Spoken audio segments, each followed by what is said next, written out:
Good afternoon, everyone. My name is Farah. I'm wearing the roll number of 22 BQ 14756, and today I would like to give a small movie review on the recent film that I watched on Netflix and was released in the year of 2023. It's none other than Oppenheimer, which was directed by the well-known famous director Christopher Nolan.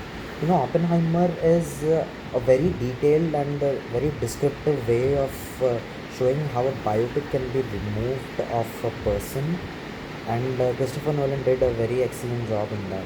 It revolves around the famous scientist, also known as the father of the atomic bomb, none other than Robert J.J. Oppenheimer. He was actually born in America and was an amazing physicist. He used to teach physics at Cornell University, and we also got to see a lot of scientists in this movie, like Niels Bohr, Schrodinger, and also a famous scientist named Albert Einstein. This movie has a scene where Oppenheimer goes and meet Albert Einstein, and they discuss about how the bomb is gonna be and their intellectual thoughts and how it's gonna affect the world if he actually creates the bomb. So this story is all about competition between USSR, which is former Russia, and US on how the nuclear age is going forward. Oppenheimer was a major impact on how atomic bombs were created. Oppenheimer, this movie also revolves around his personal life.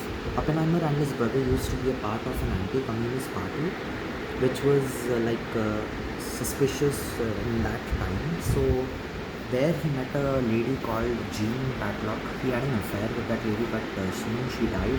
And after a few years, he married to a woman called Kitty Oppenheimer, and they together had kids. This movie revolves around his complicated personal life and also his professional life. He gets enrolled, and he also leads the Manhattan Project, which was a major project that U.S. Government took upon, which involved including a lot of scientists all around US to like help in the nuclear age. They were responsible for creating all the atomic bombs. So this movie, Christopher Nolan did a very great job in showing all the visual effects and all the acting which actors have done. Cillian Murphy, Matt Damon, Robert uh, Robert Downey Jr. and a lot of actors have come together and give their best in showing those characters. It's like they have lived in those characters and showed the audience how much they can impact us.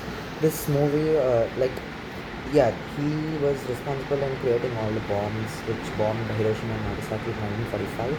And after the bombing, this movie also shows the impact of how those bombs have affected the man's life. It shows how much depression he has gone through, the voices in his head, and everything is shown beautifully and in a very detailed manner. Christopher Nolan has mesmerized every person in the audience because there was this iconic scene where a actual bomb is dropped from a tower in the movie. Actually, this bomb was actually made in real life and was actually dropped. So this we can understand by. During that time, they like pin drop silence was there in the theater and also in the movie. This represents the silence before a disaster happens in any real life. So Christopher Nolan has a policy of not using any visual effects. So he has used that policy and created absolutely no visual effects and made the movie raw and real. So this movie proves how Christopher Nolan can shape the future of creating biographies about people, including their personal and professional life and their impact that their life has experienced. So I gave this movie a rating of 8 or 9 out of 10 because I absolutely loved it and I've watched it 2-3 times till now. Thank you.